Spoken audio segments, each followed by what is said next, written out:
Hey Sisterlock babes, welcome back to the channel. I want to talk to you guys today about when is this slippage gonna stop? When does the slippage end? So those of you who are new on your Sisterlock journey, let's dive into it and let's talk about it.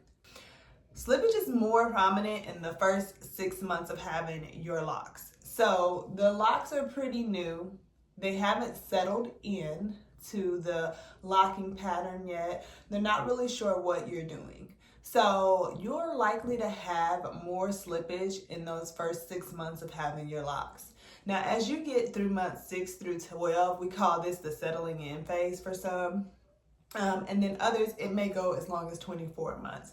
But during that settling in phase, what you guys will notice is that your locks slip less. So if at all, it's going to really depend on the lifestyle you're living, how active you are, how wet your hair gets, just from like sweating, exercising, showering, not going through proper maintenance schedule and getting your reties done every 4 to 6 weeks or whatever rotation you're on there. So all of those things play a factor into that settling in phase and how your locks do. So definitely lifestyle, definitely,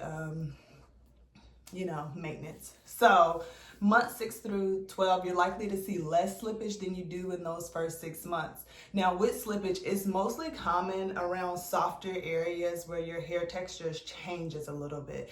I know a couple videos back, I told you guys like this back section here for me, I couldn't get these babies to stay in. I didn't know what was going on. I'm like, every time I go for a retie, it's like I got new locks, not the same ones that were just there. And it was a little frustrating because I honestly had like a little afro back here. But that is a section of my hair where my texture changes a little bit. So where my hair easily locked, in the middle, the top, the sides, the perimeter, like even my edges I struggled with a little bit, and then around the back. So those places where my hair texture changed a little, you're likely to see more slippage there. It took me personally until month 10 until I stopped having any slippage at all.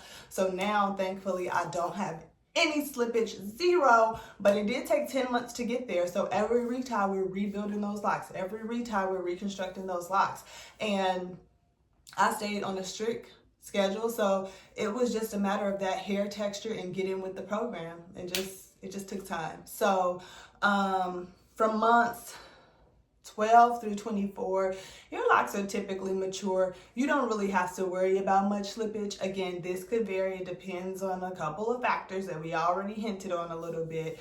But overall, once you get through months 12 through 24, you're likely not going to have any slippage at all. So with that being said, it is a process. It's a part of the game. It's what we signed up for. Slippage is annoying, especially for me. I know I struggle because I'm like, oh, I want to pull it up. Oh, got a little afro back there. Can't do that. And girl, you really had her to do that anyway, so I don't even know why I plugged myself. But anyway, that's a whole nother video for another day. Slippage is a part of the process, guys, so just be patient with it. It will stop. The best things that you can do now is to make sure that you stay on top of your appointments, going regularly for your reties. Don't let too much time pass because then that's just less time that your hair is locked and getting in rhythm. And then secondly, making sure that when you're taking showers or whatever, you're tying your hair down, you're not letting too much moisture get in there to make it slip. Braiding and banding, of course, when it's time for wash day. So those are just things that you can do to kind of prevent slippage, but ultimately it's part of the process. Do not worry about it. It will be okay. And eventually those locks will stay. Hope this video helps somebody. Y'all have a great day.